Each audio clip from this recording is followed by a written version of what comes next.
I think so. One of the training days, maybe. Right. How long have you been down there? 3 years now. Yeah, 3 years pretty much now.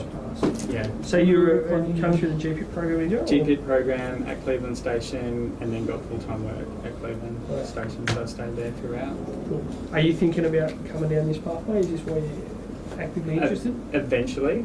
A little while ago I started the Masters and exited with the grad cert, so doing 4 of the subjects, because I was like, no, not ready for this right now.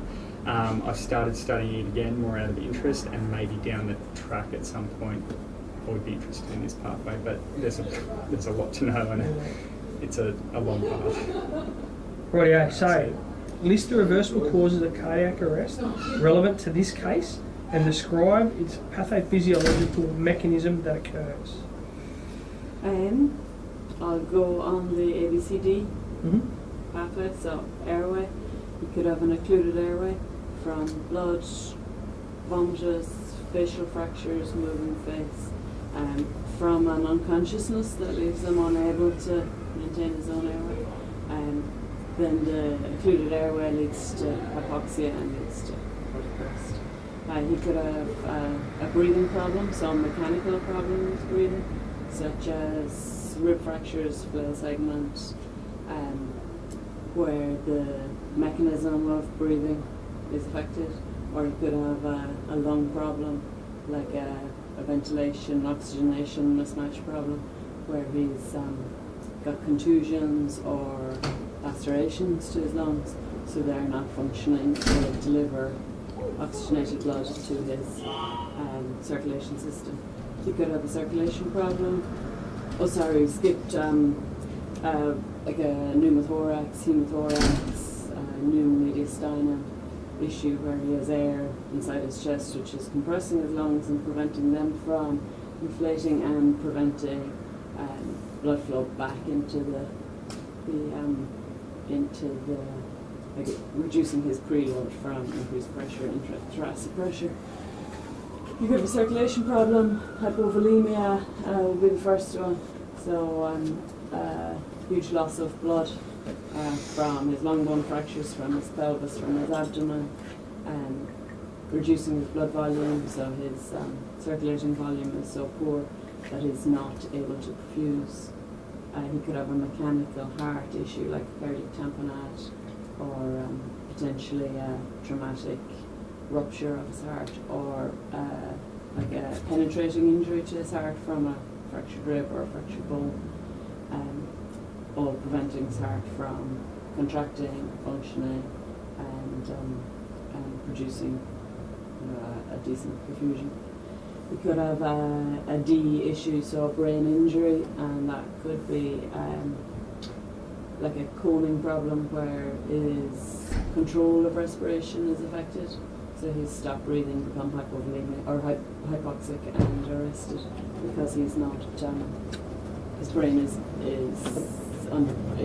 compressed and his respiratory center isn't causing breathing. Thanks very much. And he could have.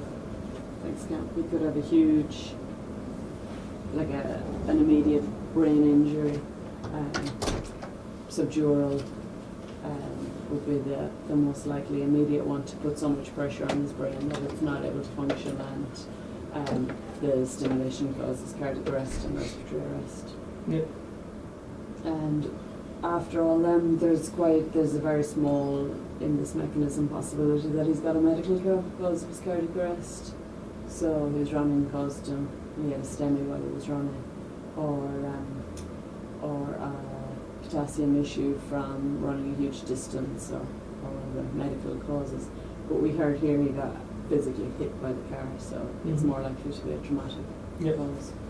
Very good. So, just going back to staying on the physical, not the medical type components. This talks to me. Oh, I forgot spinal injury. Tell me about the ones that you can reverse and how you would reverse them. Yeah, so you can reverse his airway issues by opening his airway, suctioning, cleaning his airway, so that any obstructions removed, holding his face if his face is causing an airway obstruction. putting in adjuncts to maintain his airway. Is that what you mean, or Yeah, do you mean absolutely. the Yeah. causes? No, Yeah, that's okay. fine. That's exactly So, what I want. Airway I management. want to hear about Yeah. the interventions. Yeah. So, we're talking about reversible causes. yeah. So how do we reverse them? Airway, first one, open his airway, Yep. clean his airway, put in adjuncts so his airway stays open, or else manually keep it open. Yep. Breathing, positive pressure ventilation to force oxygenated air into his lungs. If he doesn't have respiratory drive, decompressing his chest to allow any pressure in the pleural cavity So- out. Tell me about those two. So decompressing the chest and positive pressure ventilation. If you are positive pressure ventilating him, you've reversed the mechanism of ventilation. So instead of being a negative system where you're sucking in air, air is being blown in. If there's a pneumothorax and you're now forcing air into the lungs, that's going to exacerbate the pneumothorax very quickly. And the pressure inside the pleural cavity will grow, will increase, Yep. and the pneumothorax will get worse. Yep. If you decompress his chest appropriately or inappropriately, you're also going to cause a pneumothorax. Essentially. So if you get it into the pleural Yeah. cavity, you've put some air in, so Yeah. they're going to have a pneumothorax, and now you're positive pressure ventilating them. So there's the possibility that the pneumothorax will get worse. Yep. Yeah. Right. Circulation, Yep. manage catastrophic hemorrhage immediately. So what are the techniques you put for that? Direct pressure on hemorrhage, indirect pressure, tourniquet, straightening limbs, Yep. binding Yep. and splinting Yep. limbs, including the pelvis. Yep. What else could you do? Is there any other? Dressing wounds, like putting pads on wounds. Yeah. Even packing. Yeah. Yep. Pressure on bleeding vessels, direct pressure Yep. on bleeding vessels. Yeah. Cool. Clotting agents. Yeah. What goes hand in hand with that? And then returning the circulation in the body, so giving fluids, ideally blood, if not blood, whatever fluids you've available, some non-saline in our case. Yep. What else do we have available in Brisbane? Haru, Yep. helicopter. Yep. What else, Blood. other than the ones you've mentioned, what else do they have? You mentioned it very subtly just before. Clotting agents. Yeah. What are we given? Tranexamic. Yep. Oh yeah, I was thinking of the ones that you put in a wound. Oh yeah, okay, gotcha. Squiggly powder ones. Yeah. Quick clots or whatever. Yeah. Yeah. But just tranexamic. Yeah. Would he have got TXA? Yes.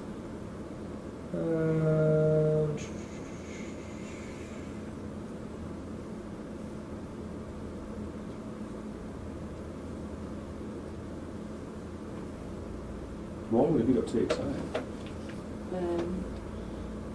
Hypovolemic symptoms, isn't that the indication? I'm not sure what the indications are, but from the Haru audits that I've listened to, they talk about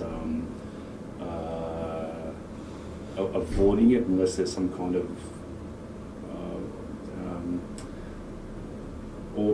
significant organ damage. You know what I mean? So, so for him, I know he's got a lung and it's going to bleed and all that kind of stuff.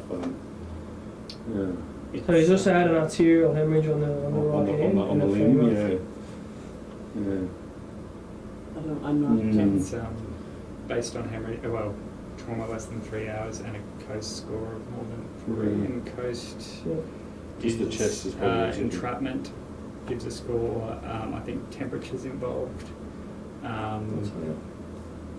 There are 5 criteria essentially. You've seen COAST, haven't you? Yeah. Seems to be. So COAST score is entrapment, systolic blood pressure less than 90, temp, major chest injury likely to require interventions, likely intra-abdominal or pelvic injury. Yeah. Yeah, so I would say that he would get it. Yeah. Cool.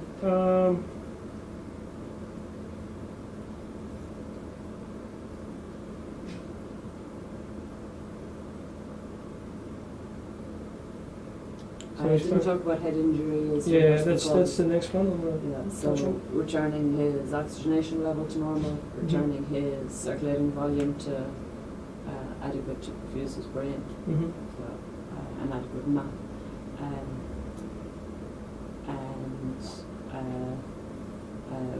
normal end-tidal CO2 reading, Mhm. So- positioning him to Why are we doing those things? to normalise his vital signs to give him best chance of perfusing his brain. Okay, why would we have trouble perfusing his brain potentially?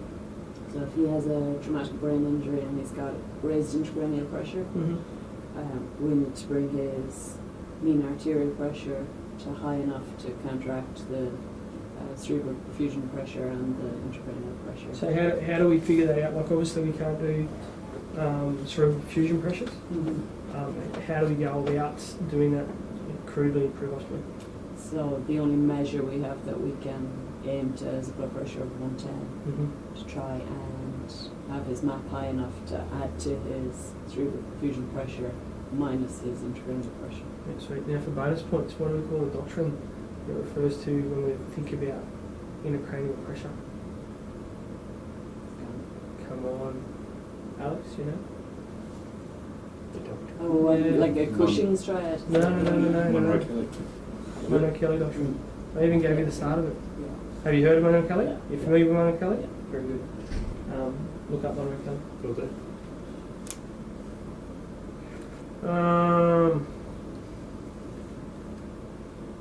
Right, and the other bit here is that rapid transport to the hospital as well, which we spoke about. Surgical intervention. This is what this chap means, isn't it? Mhm. Probably means, you know, they might do, depending on how he holds up between here and hospital, they might do a full body CT, or they might just do crash surgery. Are PA doing red blanket patients now? Yeah, in the middle for the They have a while. protocol for it. Yeah.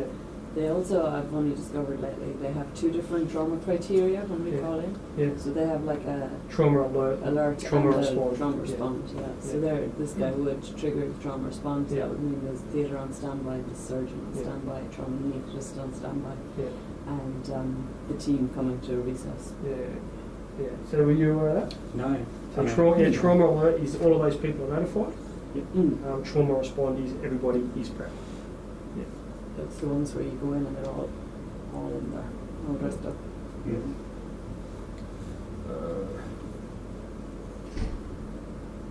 They had a red blanket in the Royal Theatre the other day. Mhm. We were in there. Oh wow. I often went well.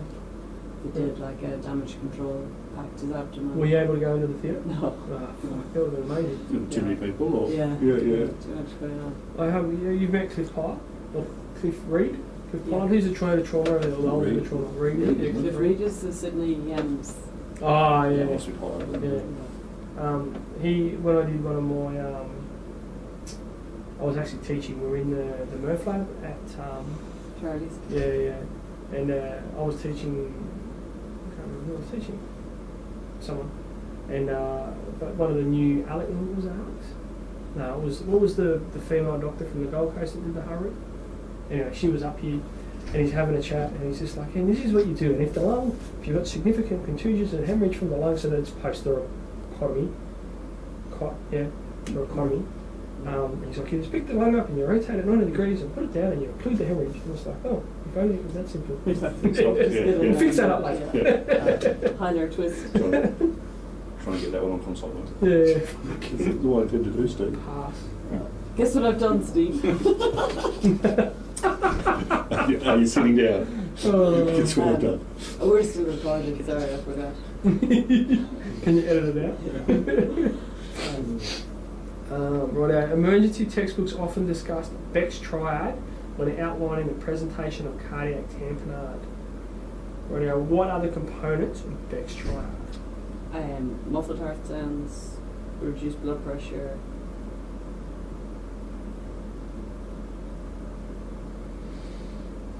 And tachycardia? No.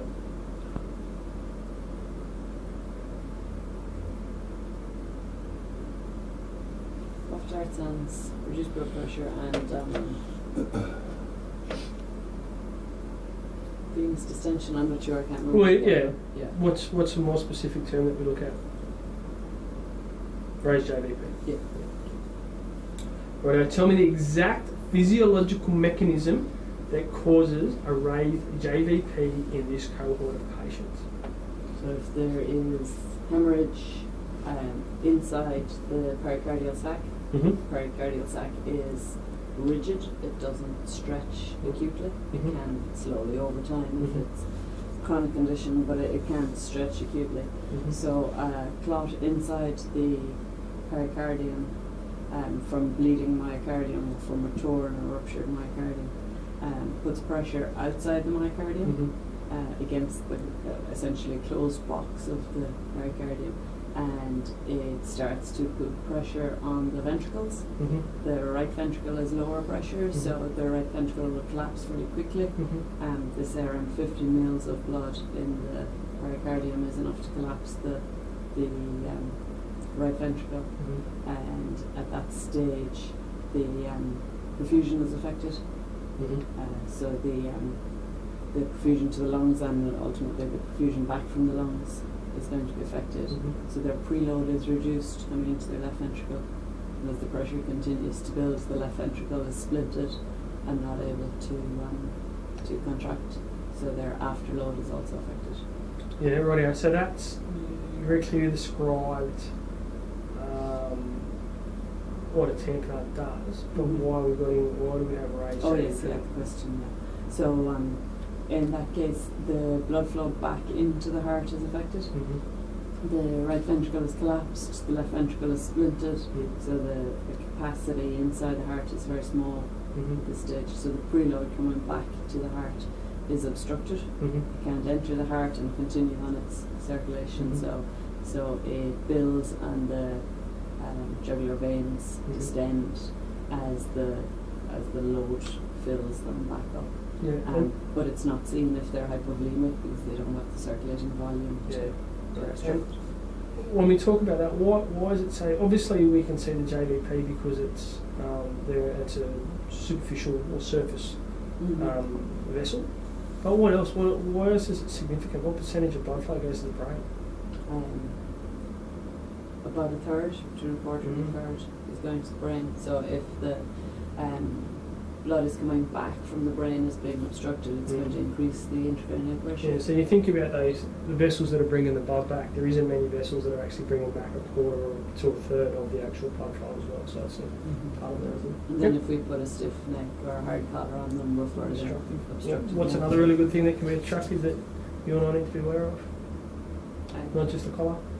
The cuff of the tube, the position of the patient. No.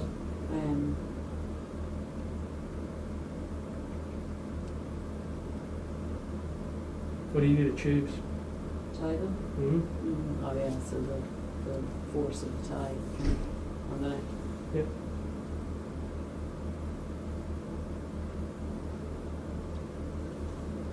So trauma-induced coagulopathy is strongly and positively associated with mortality. What is trauma-induced coagulopathy?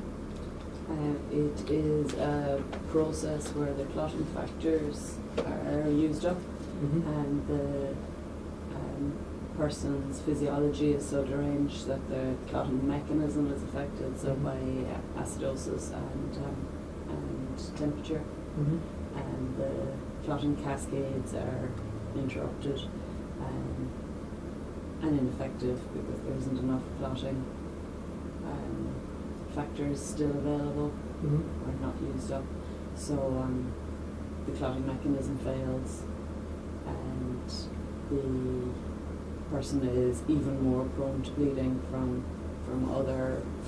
what would have otherwise been minor issues, cannula sites, dental hematomas or minor injuries they have, will all just continue to bleed without any of the normal clotting.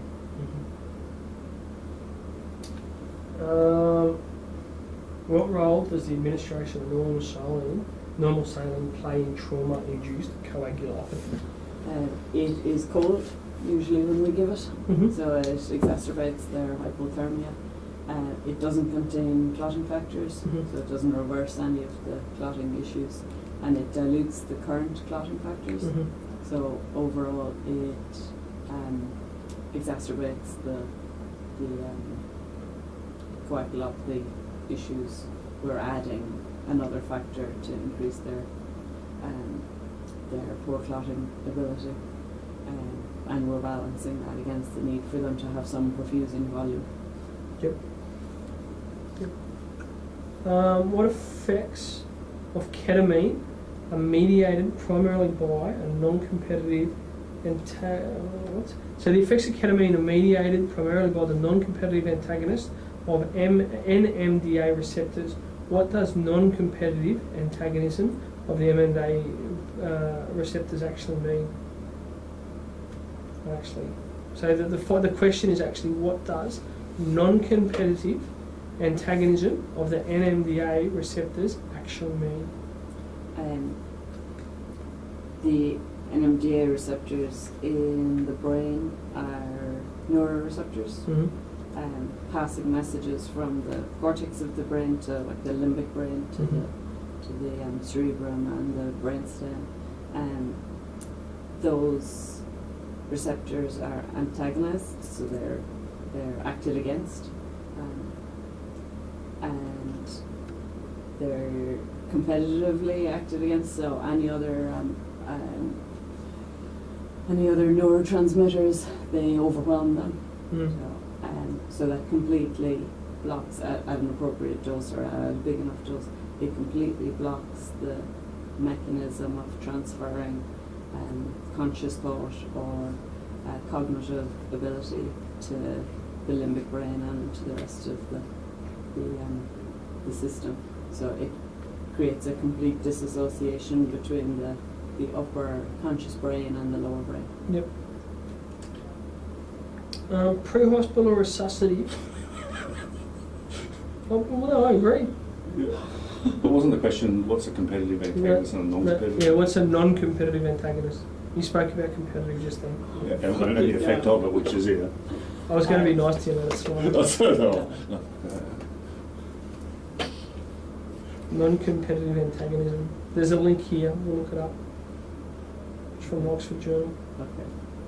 Pre-hospital resuscitative thoracotomy, COT, not COST, COT, is an invasive procedure. Slightly, mildly. Outline your understanding. We're going to do one on you next. That's right. Could you please have a volunteer. Outline your understandings of the indication for the procedure. So in a patient with respiratory physiology, They're a COT. Not so we're going to cut the chest. Yeah, yep. COT. Yep. So a patient who cut the chest. Yeah. Not costomies. Okay. Yeah. Is that what you're COT, saying? yeah, COT. So in a patient with chest pathology, so we've reason to believe that they have damage to their heart or lungs, and in our case, the indication we're particularly indicated for is traumatic, penetrating damage to the heart. So in that case, if the patient's in cardiac arrest. So what's the indication? There's a very clear indication for it. Traumatic cardiac arrest, penetrating chest trauma in less than 10 minutes. In arrest. Yep. And then it's indicated to open their chest. Yep. What are we actually trying to achieve to do? Yeah. Examine their heart, find either a large clot that can be evacuated or a penetrating injury to the myocardium that can be sutured to stop the process of bleeding through their heart and not being able to contract. Is there any difference between high velocity and low velocity, low velocity penetrating chest injuries for the indication? High velocity chest injury has a very small chance, or a very small chance of being successfully reversed compared to a low velocity one. So the indications for low velocity. Yeah. What about multiple low velocity penetrating wounds? So more than one. Yeah. I suppose the question there is: does it change the outcome? It's the success rate is much lower again Yeah. in multiple rooms. Yeah. So what's the optimal type of patient? Single stab wound to central chest. What's with what's a- the term we use? with a wound to the right ventricle. No, as in for location. Talk about the cardiac box. Mhm. So anywhere in this region. So from abdomen across to upper chest, any penetrating injury in that, and then loss of vital signs within 10 minutes, or witnessed by medical providers, which is the most likely, is the best outcomes. And then the best outcomes then achieved with low velocity single penetrating injury. So a blade that's gone through and touched the heart. It is indicated for multiple and high velocity. What's the outcomes like? Do you know what the survival rates are? Between 1 and 5%. Yeah, depends what facility you got or what service you're in. Yeah, and time Mm. and what they find. So, like a big lacerated lung Mm. is much harder to manage unless you do a hilar twist Mm. than like a single right ventricle wound that can be sutured, and the right ventricle being low pressure can continue to function with a suture. And What's the difference between penetrating and a blood trauma? Is it indicated for blood? no. Yeah. Not Do they do it not for for blunt? us? Yeah, it is done for blunt, and there is some success rate Mm. with it, just a lower success rate, because you don't know, like from the blunt trauma, you don't know what the mechanism of damage is. So if it's huge myocardial contusion, you can take all of them out, but if the heart ruptured from blunt trauma as it was stretched, then that's potentially reversible, or evacuating the clot is reversible.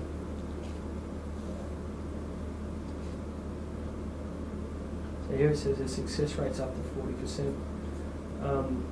That's from Cameron, 2001. Yeah, my understanding of it is the success rate's often up around that 20 to 25% in some of the high density locations, particularly in the London type service, where they're set up for it as well. And one of the keys is not just the early identification and having the adequate person there to do it, it's then the facility that person then goes on to. So they've got to have appropriate cardiac thoracics there to be able to manage it. Yep. Right, that's it. You can shut the video down and we'll start resetting. Cool. Still going. That tea. There's another sim to go, mate. Yeah. Hold on, sim halfway there. You're earning your money, though. I'm exhausted. Yeah, okay. That's good, yeah. Usually, Good to learn shit, you know. You